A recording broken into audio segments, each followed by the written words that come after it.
It's revolutionary, and it's also like a fail-safe system. It's all one unit, as opposed to having lines and pipes and things going all over, and dryers, external dryers and separators. It's all in that one unit.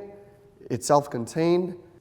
One feature I really like is that it's hidden. It's nothing extra on top of the truck or on the side of the truck. Maintenance and repair, honestly, they have not failed, so we haven't had to go in there and do anything other than maintenance. But the one time or twice that something's happened to me where I was scratching my head for a little bit was I had a system shutting down. And after calling the helpline and your guys' text, we figured it out. And after that, it's been about a year, no issues.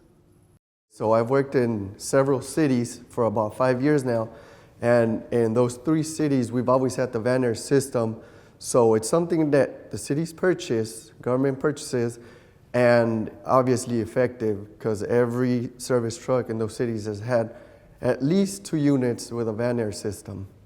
So this is the 3rd city I worked in, and we have them, and they're buying new vehicles, so they're gonna keep purchasing Vanair systems. That's just the way to go from now on.